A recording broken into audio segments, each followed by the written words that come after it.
Hello, everyone. Welcome to Progressive HR Live.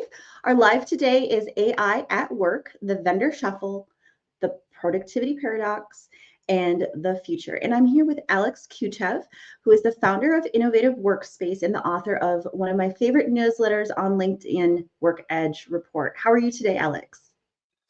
I'm good. Thank you for having me. Glad to be back on the show, Corinne. Always great to have you here. So, audience, if you have not already, go ahead and introduce yourself in the comments.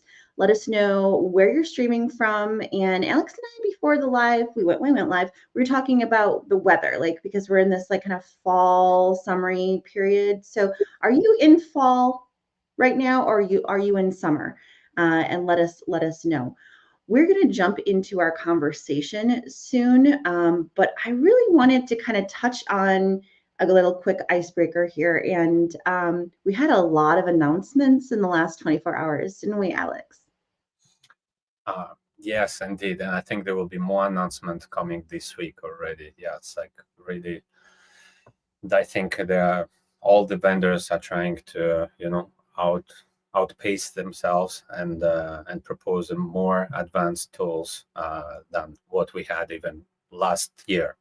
So a lot of announcement I'm expecting this week in particular. Okay, so quick status on all the models. Like when I say quick status, I mean like okay, so Anthropic released Sonnet 4.5 yesterday. What's the other quick status on like Google, OpenAI? What are the other players in the market? What are they all doing like in the last 24 hours? So I will say there was a lot of consolidation from Google in their multimodal space, right? So previously they had one model to generate images, one model to generate videos, another for thinking model, the Gemini 2.5. Now they combine all the products under one hood essentially, and you can seamlessly, generate images, videos, interact with voice, all within the same unified experience. So that's a great progress that they're making. Truly multimodal models. And on in the sense of OpenAI, of course, we know as GPT-5 has been around already for 1 month plus.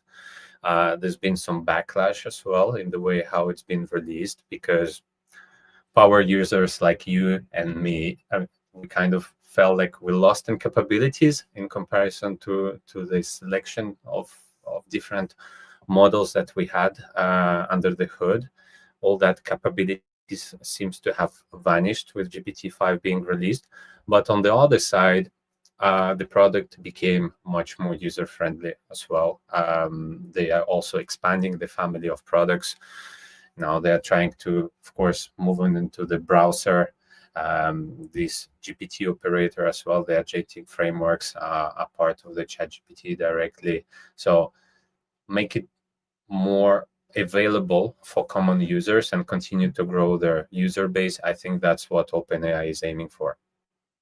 So we just discussed Google Gemini, Anthropic, Sonnet, Claude/Sonnet 4.5, OpenAI, and ChatGPT. Who else do we have in the game? Microsoft Copilot. What's going on there?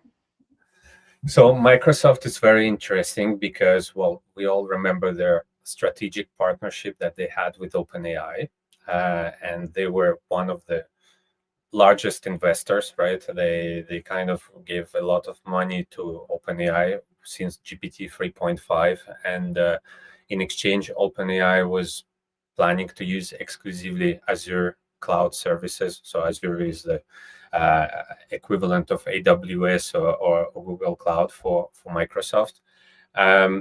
But then we see that this partnership is actually hitting its limits. I was publishing multiple times in my newsletter that Microsoft was like not necessarily happy with the way how this strategic partnership was growing, and there were rumors that they wanted more out of it.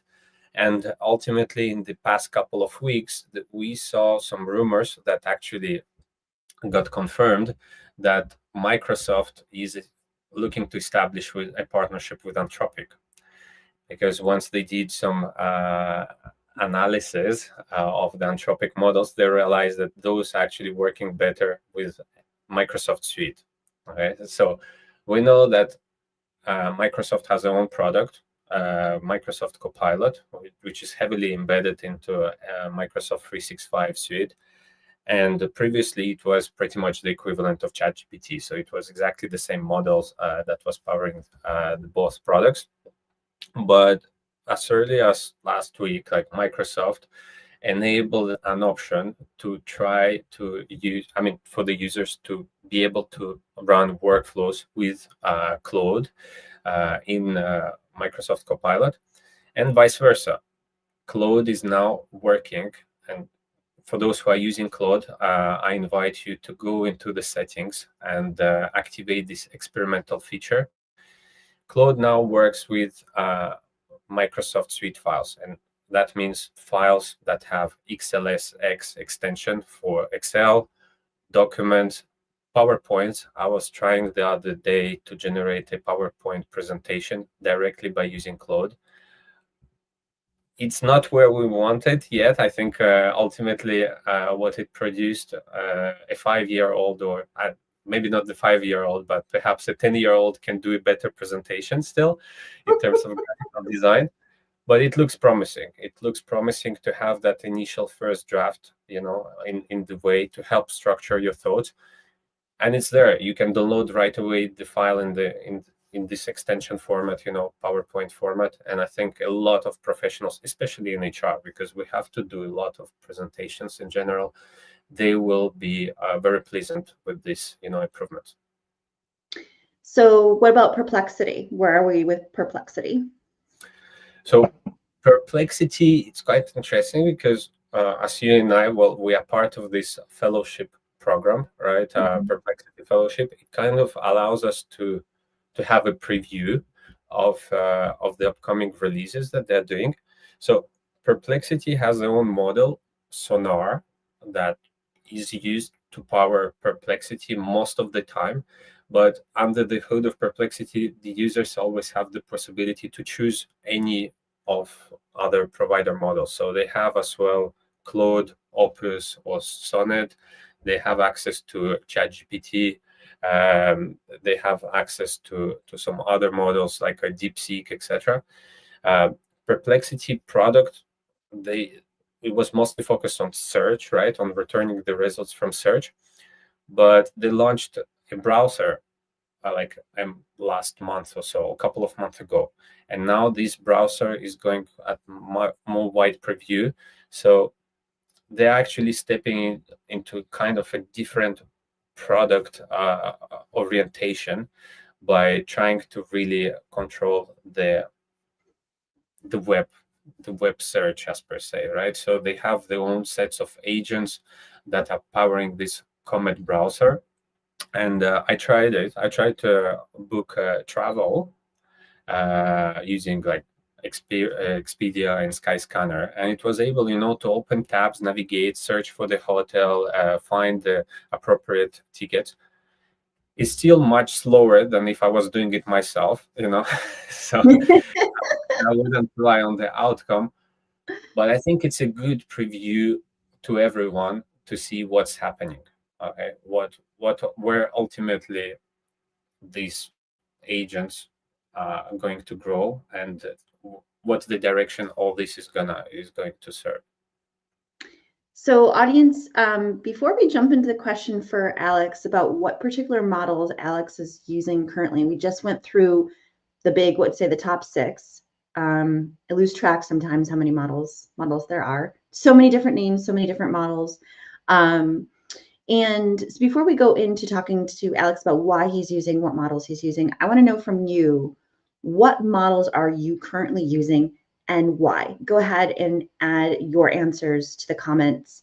And while we are waiting on that, we are going to go ahead and introduce you here because you are also part of this conversation. For Field can't speak this morning, feel free to go ahead and comment in the comments about anything you want to talk about or ask Alex and I any questions. You are part of this live and we want to get you into the conversation. So going to our comments quickly. So we have Indo Vickerson, yes, from London. Hi, Indo. We have, oops, that did not work out so well. There we go. Ida from Cuervas from New Jersey. Hello. And we have Julie Fernandez. Hi, Julie, from Michigan. A few minutes late, but here in Michigan. We have a few other people joining us. We have Robert Hudson from Sacramento, California. Hi, Robert. And I'm just going to quick check the comments to see if we have anybody else that was joining. Here we go. Because sometimes, the comments on my live end don't come through to the StreamYard end. But no, we're all good. So go ahead, let us know in the comments what models are you using and why. And we'll go to Alex. Alex, so what's the number one model you're using and why? So I have now my favorite, okay, and I will be all transparent about it. I'm really bullish on what Anthropic is doing and Claude in particular. I saw a steady progress made by this model, and I think ultimately, because I'm in the tech space, I would say like it's actually the most popular model among software engineers right now, and it's not so random that ultimately yesterday when they made the announcement and released Sonnet 4.5, they right away stated that it's the best model for coding for the development. I want to believe them, so I still need to try. Before we were speaking, I was actually loading my screen to see how 4.5 looks like. But ultimately, I saw a great value from the model, from Anthropic models, and also I think they just sound more natural. I don't know what you think, Corinne. Like sometimes ChatGPT feels to me like very much really robotic, because I'm so much into like I see those. Also spend a lot of time on LinkedIn. I interact with people. I kind of already able to detect when the comment was written by ChatGPT or not on one's post. I don't know. How do you find the same? Yeah, so I liked it when I could switch models because I was easier for me to know, like I had a vision about what my output wanted to be. And so I could switch the models and then I was able to be like, yep, that's what I envisioned. With the 5, I'm like, you're not doing what I want you to do. And just like I think honestly, you talk about it being more natural, but I almost think it's like a little bit more human as well because humans have bad days. So ChatGPT can have bad days too. Sometimes ChatGPT is like spot on, and other days I'm like, okay, let's start over. And actually type in like, you can do better. You can. And it comes back and is like, you're right, Karine, I can do better. Like stop being lazy, yeah. And there's sometimes where I just wanted to ask it a really quick question. I don't want it to reason. And it will take, I like have to get up and walk away because it'll take like forever because it's analyzing what my question is. And I'm like, no, I just really want a quick question. So going back to your question is that these are the things that I'm finding from ChatGPT. And unfortunately, I haven't really experimented with Claude. I guess I kind of have to get on that bandwagon. I won't experiment with DeepSeek. I've experimented with Perplexity. Perplexity is a little too deep for me.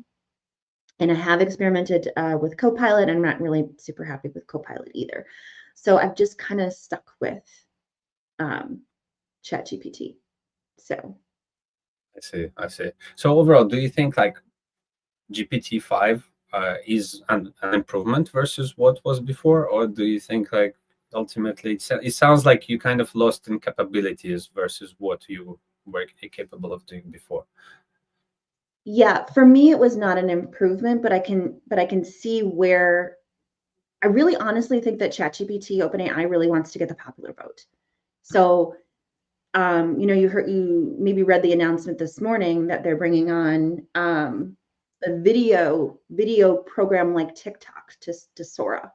And if you read deep into the headlines, it was saying because they saw that people were playing so much with the make your the make your own action figure. They think this is a really great idea because they want the adoption. So they thinking making a TikTok style video platform on Sora is going to get them more adoption because people were really spent so much time into making these action figures and then put them out on LinkedIn.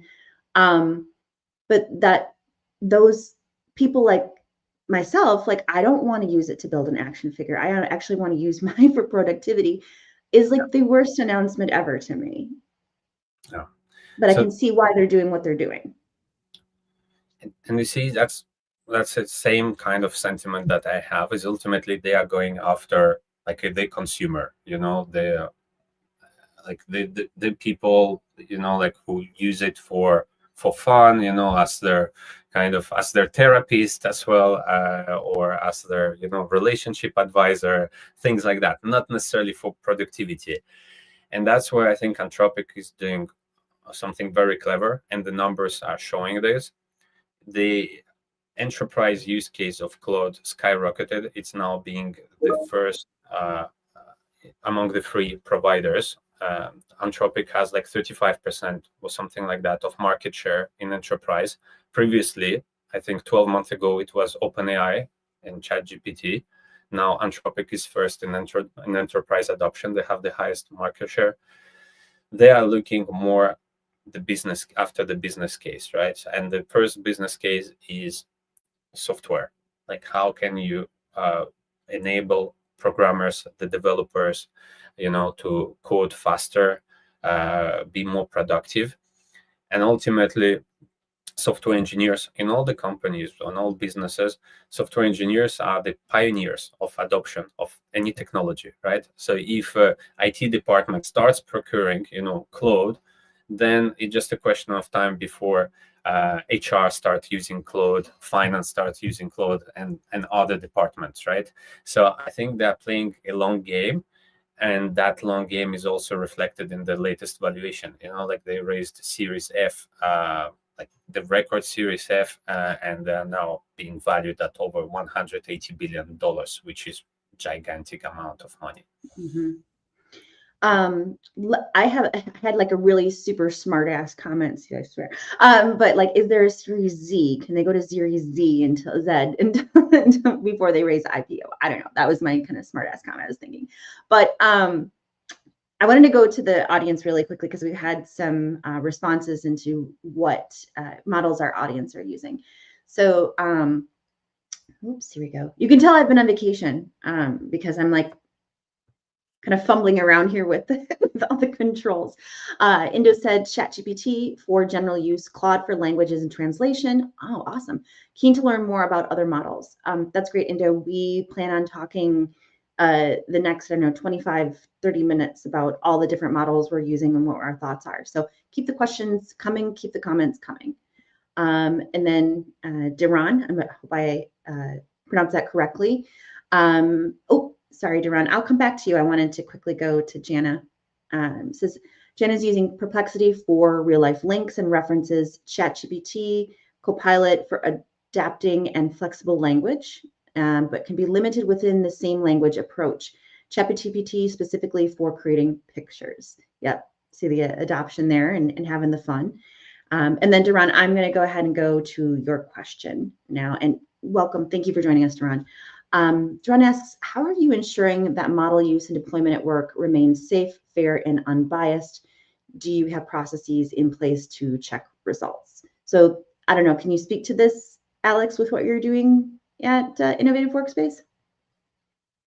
So at Innovative Workspace, what we do essentially is that we supercharge nonprofits in the AI adoption. So Innovative Workspace is a nonprofit that I started with a couple of friends, and what motivated us is ultimately finding out that OpenAI, that initially started as a nonprofit and wanted to provide AI as a benefit for the entire humanity, ultimately was thinking of switching as for profit. And that's where I realized, like, listen, if AI is a technology for good, people who can benefit the most of it perhaps in this humanitarian sector, right? And that's where we're looking to help. And a lot of these organizations, nonprofit charities, they don't have robust IT processes in place as well. So, and they deal with a lot of PII data, with a lot of confidential data.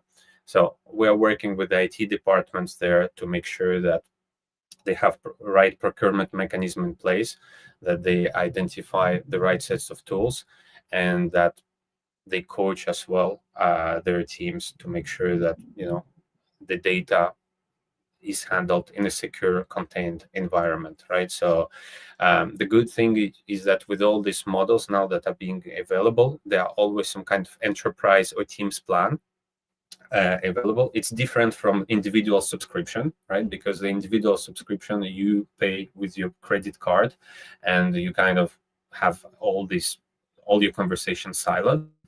But when a company or a nonprofit is looking to procure one of the models, they look typically to get on an organizational plan where they have an admin, and this admin can put some additional security in place. Like whenever there is a sensitive keyword that is being input in the prompt, it can be filtered out. So that means it wouldn't, fit into the model. And likewise, they can limit the upload of documents, and other things. Like, so there are guardrails that can be implemented, and those guardrails ensure that the model is used for a purpose or with a specific purpose in mind, and it doesn't like deviate and expose any sensitive information. Thanks, Alex. Daron made another comment about what we were talking about, the enterprise model use. They said Gemini is the second most used model by market share. Definitely check out Nano Banana and Google Flow. So I'll be really honest, and I did not check out Nano Banana because it sounds too playful to be like, it didn't sound very serious to me. And we have something in the US, it's a baseball team called Savannah Bananas. And I just didn't, not that I'm all about seriousness, but I just, it didn't appeal to me as someone who is maybe when I'm in the work trying having fun, but not as like the serious work productivity. But thank you for those suggestions, Darren. I really appreciate that. And thank you for the comments. Talking about security, I wanted to jump to talking about government AI. So the sovereign AI, the data centers that everybody's seemingly to be rushing to build. So we've got US in a race, we've got France in a race, we've got Saudi Arabia in a race. What are you thinking here? I mean, are we just all going to be nationalistic AI data centers? Is this going to make sense? Like global expansion wise, it to me kind of seems a little, I don't know, monoculture. It seems to be the case, at least for, looking at the value that these models can provide outside common business use, right? It's a very powerful technology. I read sometimes the articles, like when they do, Ministry of Defense is doing war games, and they use these models now to simulate all possible scenarios and things like that. We know that the adoption of technology usually starts from military, and then it goes back into masses. But what happened with LLMs was opposite. Internet was like this. Internet was first a protocol that was established by the military, and then it transitioned for a wider audience, and now it's available for everyone. And it looks like LLMs is completely the opposite. It started with as a consumer technology, and now the governments and, of course, the military and military industrial complex, they realize the potential as well that this technology has to help them to make decisions or even do research.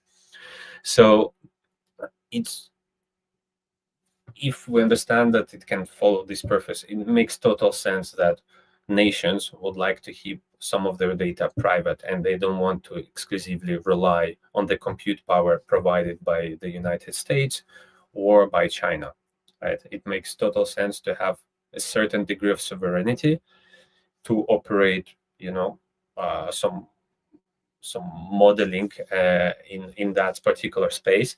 but it doesn't mean that the sovereign AI will be ultimately the consumer AI. It might be something that will be exclusively reserved at certain nations level, right? Because in order to compete in that space, you really need to have deep pockets. And so far, only nations like Middle Eastern nations, United States, of course, and China seems to be really in the capacity to pour that much money into this direction. What about France? I've heard that they're kind of really cooking up something special. Uh,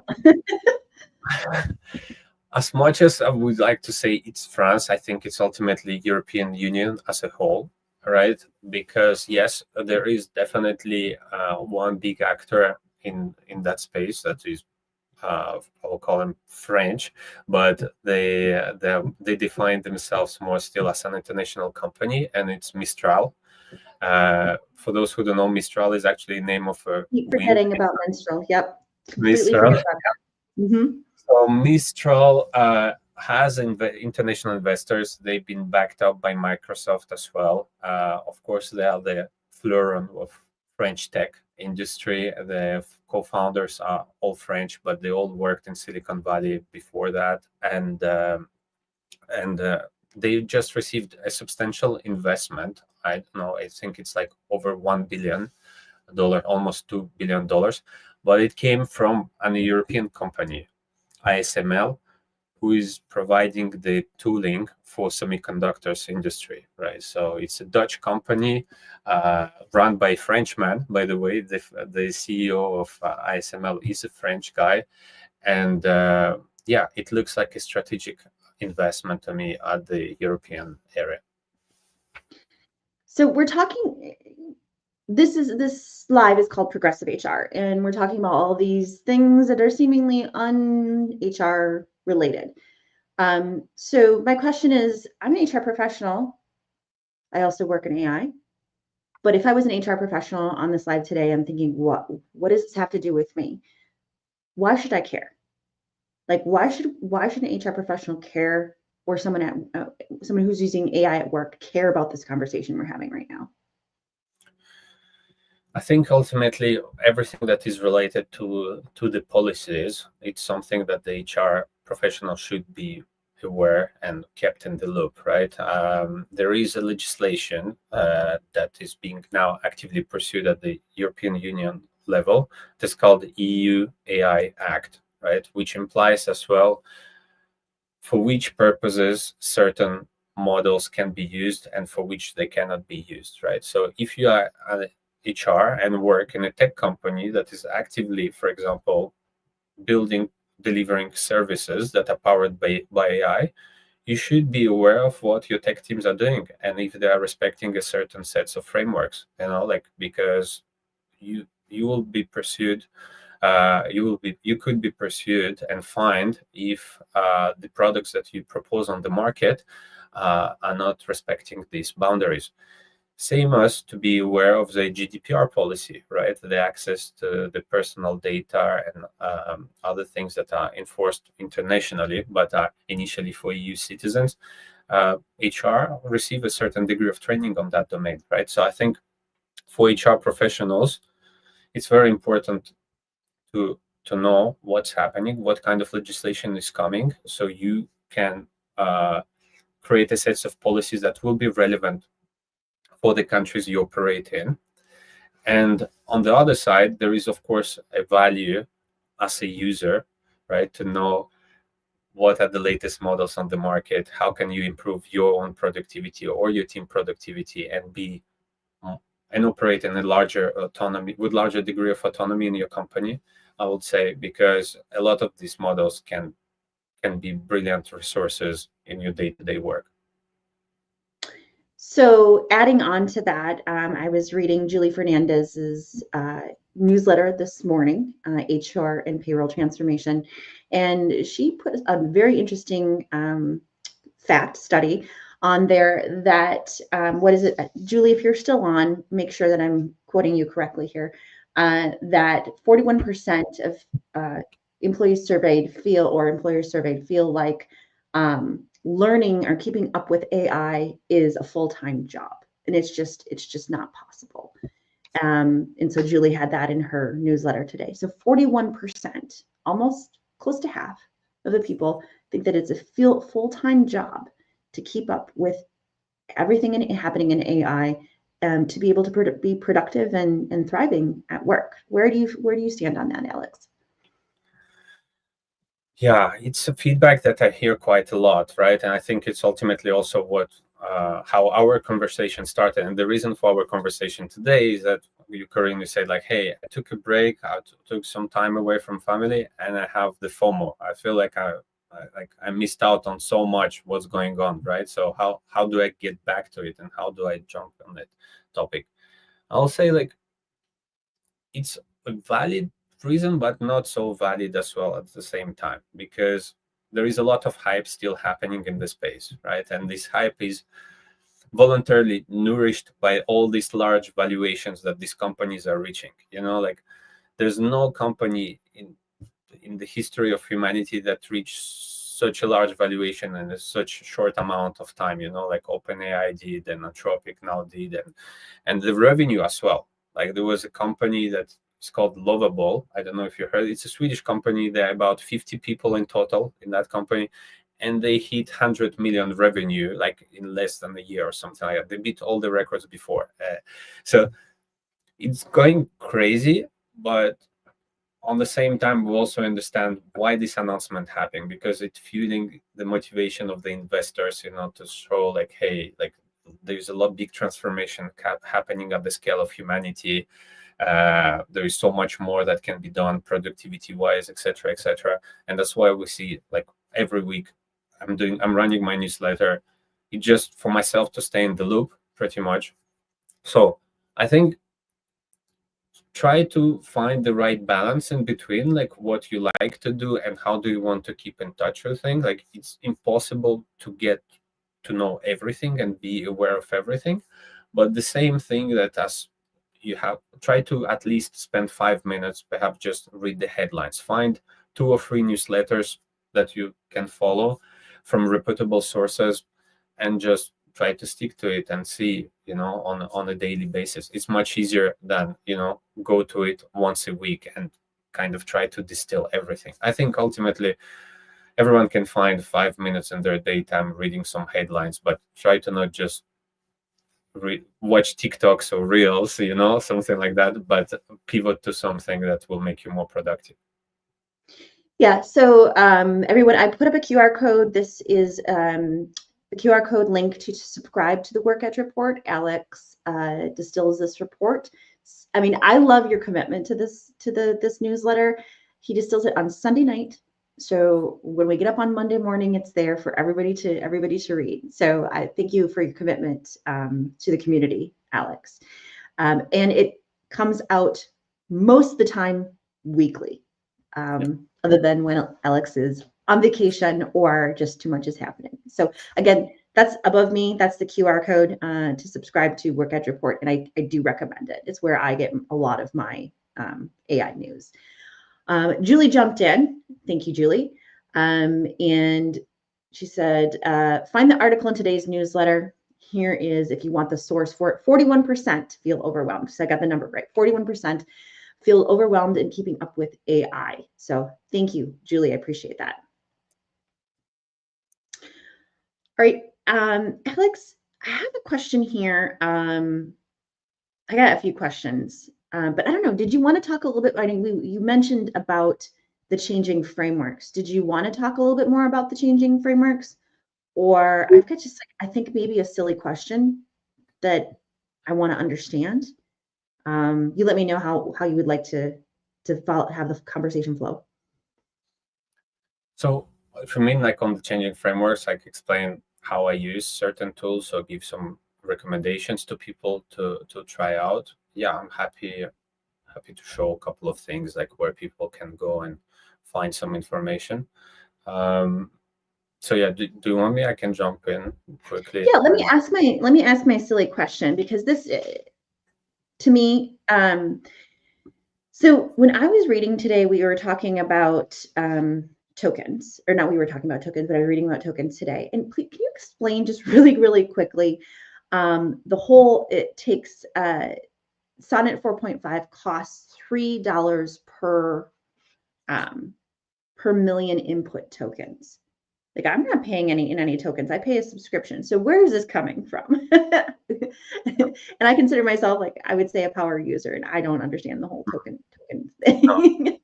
Yeah, I think it's very super valid questions. And in fact, like what we need to understand is that, of course, there is like the product that we use that is accessible from the browser. Okay, and this is when you go on Claude.ai or ChatGPT.com, it opens the conversational interface and you put your prompt and you get a response back. And that costs you a monthly subscription, and it's pretty much you have infinity possibilities. You can spend all day on it, unless they release the latest model and they tell you you can only use it 4 hours in a week or something like that, because the computer is so big and we want to limit the use cases. You will not feel it. But in enterprise use case, like right now, what's happening is there are a lot of tech companies that build on top of these models, right? So they think of these models as the engine that powers the application or the SaaS company. And that's typically what we call AI agents, right? AI agents is some tools that are plugged in on top of the model, right? Or it's a model that is trained to use a set of tools to go and deliver different workflows. So the amount of tokens essentially that it represents here is that how much is it going to cost to a SaaS company to send your request and your prompts using the API connectivity. So API is essentially like the advanced programming interface, is like how you send your request from your application to OpenAI or Anthropic, that they process this request back and send you back a result, right? So you have input tokens, that's the prompt, and you have output tokens, that's the output that is being generated by the model. And so the more you use it, the more it's going to cost the company. Got it. Thank you. I appreciate that. So in a sense, it wasn't really, I don't use it. So yeah, but I still wanted to understand. You're building, unless you decide to build your own product, like let's say a progressive HR chatbot that will have its own interface, and let's say it's going to just talk about HR specific topics, right? So under the hood, you will use one of the models perhaps, and once your application will make calls to OpenAI or to return the answers back, that's where you will be built for this, like, for the context that you use within your application. Okay, but that's not a custom GPT, correct? It's not custom GPT. It will be your own product, your own application, perhaps on the web or on the mobile phone. Okay. Yeah, we're not there yet, but maybe in the next year. So yeah. I wish you so. I think you should definitely consider it. Thank you. I'm going to hire you. All right, let's talk about these changing frameworks. I think this is really, really interesting. Like, how do you use the models and AI for AI at work? Right. So I noticed Darren was putting in the chat like Gemini number 2. I personally was I still amazed by what Google pulled in together. I remember about a year or so ago when we had this conversation, my first conversation with you, Corinne, I was kind of bashing Google involuntarily by saying like how many releases they fail and how far behind they were in terms of product experience, accuracy and a lot of things.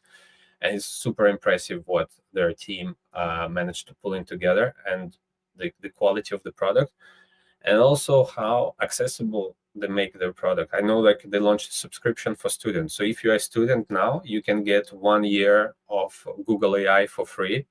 What you just need is to use your educational email address or your card, from your uni. You verify and you get out of the box 1 year Google Gemini subscription for free. And they do a lot also for nonprofits. They provide, their models for free, etc. When others like trying to charge a lot of money. So for those who want to try and experiment, I recommend one website in particular, and it's called Google AI Studio. I'm going to bring it on the screen so you can see it.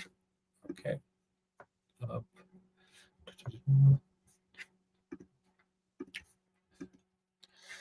Yeah. So Google AI Studio is essentially free access to Google models. And you can see here, you can select the model. So there is Nano Banana, the one that we discussed, that is essentially for AI generation. And it tells you like the cost, etc., and the purpose of this model, and when is the knowledge cutoff. But we have the latest Gemini 2.5 Pro that I find super, super powerful. And the reason why I really like it, Corinne, is that it works with video. So in my role as product manager, I have I like I work with business applications, and there are very complex workflows. You know, when as a user, I have to click multiple screens and perform multiple clicks in one applications, and I kind of have to explain what is the goal here. And all what I'm doing now is essentially I can record like a short Loom video in my browser, speak over that Loom video, explain what's the behavior of that application is, and come here and upload the file. Okay, so I will it will grab you can even upload the Google YouTube video if you want to, but you can upload your video file here, and Google will understand and read that video file. Okay, so this is super, super powerful, and I know a lot of businesses now are leveraging this. There are, of course, other things that you can do here in terms of like, okay, do you want like the model to run code? Do you want it to perform Google search, URL context? It's all there for you to try. Think of it as a playground, but the best thing is that it's free to use. What you just need is a Google account to sign in, and pretty much everyone has a Gmail account today. Mm-hmm. Yeah. So Google AI Studio is very powerful in that sense. There is another application, I mentioned that already before. It's Claude, but I use Claude slightly different from the website. So it's not as per se the Claude that you access from the browser, but it's Claude code that I'm using, and I will share just a minute how it looks like. So Claude code, despite its name, it's not actually just for coding.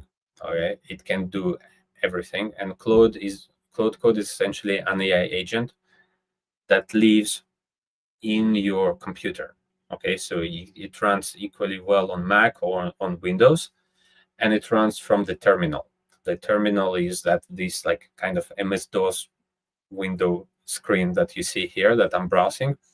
But with Claude, you can do pretty much everything. The good thing is that it creates files, it generates files. You can ask him like, oh, I have a folder of all these images from my wedding photo shoot. Okay, I want you to actually rename all these files, and it can go and rename all these files. It can open the file, kind of identify what's on this image, okay, and suggest you a name to put on the file. Like, you can use it for everything. Like, the creativity is the limit here. And it's a bit more technical to take into hands, but for those who are interested to learn more, I can share some very good resources on YouTube, or you can just watch the resources I post on my newsletter that explain how it works. And yeah, this is my day-to-day kind of AI agent that I go to. And with the new model 4.5, I think my productivity will continue to increase with that.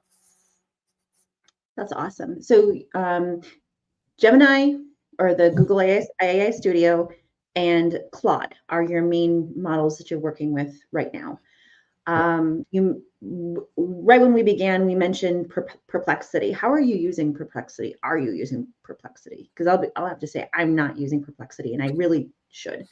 So yeah, I think Perplexity use case, I use it quite a lot on my phone. So instead of going into Google and performing a search and looking through the links, I think I use it right away to find answers to my most pressing questions and get some recommendations.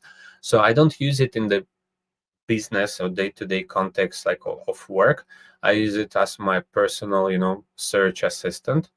And ultimately, I think that this is the market they're after as well. It's very easy to install the application. You can interact with voice. So for me, I just grab my phone, hey, and I'm asking like, hey, I'm planning like, holidays in France next week. What's the weather is going to be, and suggest me an itinerary. And because it goes on the web, then the sources of information are going to be more up to date rather than just rely on the chat GPT. Of course, chat GPT has also web search right now and Claude as well, so they are good at that. But I just feel like Perplexity may be much faster for this type of use case. And I also like to search up for people on Perplexity. So I know like you are in the chat space and you interact with a lot of people. I find it's very good like to build like the user persona of anyone. So I invite you to search your name for Perplexity and in Perplexity and see what it knows about you. I think it's quite fun. Yeah. So I do that in ChatGPT, but yeah, I have see, that's the thing about when I'm using ChatGPT for that type of search and persona is that because it's so used to putting together things the way I like to see them and I like to read them, it is a little bit biased when it does search, because it'll be like saying certain things are great because it knows that I like those things, as opposed to certain things aren't as great because I don't like them. So I don't know if I necessarily trust it because it's too biased towards my preferences. I see. Yeah. I see. Yeah. And the thing is now with ChatGPT, since it has like this memory function activated by default, it keeps recalling things, and sometimes it becomes counterintuitive because you're like, hey, why do you know this? Or like, I used you in a different context, now I don't want you to remember that, right? So you always like need to remember like, oh, actually maybe I need to clean up my memory. So for those who experience that, go into your settings and you will see there are a lot of things that are activated there by default that you might want to play with and adjust based on your needs. Yeah. Well, like I said, sometimes it has good days and sometimes it has bad days. So, all right, everybody, we're coming. Oh, go ahead, Alex. Yeah, as we all do. So we're coming to the end of our conversation here. And again, I wanted to put up the QR code for subscribing to the Work Edge Report. Again, this is a newsletter that Alex authors, and it's out most often weekly, and it is all about what is the latest news in Gen AI and LLMs. And it's my go-to newsletter for my information. So I don't have to be part of that 41% of people that are overwhelmed with trying to figure out what's going on with AI updates. So Alex, thank you for joining us. And audience, thank you for coming and spending your time here with Alex and I on Progressive HR Live. I have a feeling that Alex, you and I should get back together again, and again, maybe in a few months, and go over the models again, because I find that absolutely fascinating. And again, I don't want to be one of those 41% that is overwhelmed. Or maybe it's going to be our models on the next podcast, Corinne. Maybe we should also try to use the AI avatars next time. I think that maybe I don't know. It depends. It depends what they would make me look like. It's so funny. I had a dream last night that I refreshed my my headshot and it gave me blonde hair. So I don't know why, but yeah, I did that whole TikTok mermaid avatar and it gave me blonde hair, and I'm like, that's the weirdest thing. I'm obviously brunette, but yeah. Anyway, I digress. So audience, thank you again for joining us. Alex will be on again, maybe in a few months, but definitely in our 2025 year-end rundown and 2026 trends conversation in the mid-December. So thank you so much, everybody. Have a wonderful day. Alex, is there anything that you want to say lastly as we end? No, thank you. Stay curious, of course, and yeah, keep learning, everyone. Thank you, Alex. Where you can tell again, I've been out of the loop here. Just a few more ending comments from the audience. Jamart says, "Thank you, Alex. Very useful."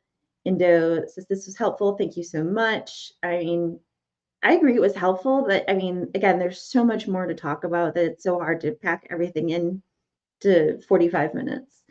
And Janice says, "Thank you very much, Karine and Alex. Great insights." Thank you, everybody. Thank Alex, you I'm going to all. go ahead. I'm going to go ahead and end the live stream, but please stay on. Thank you.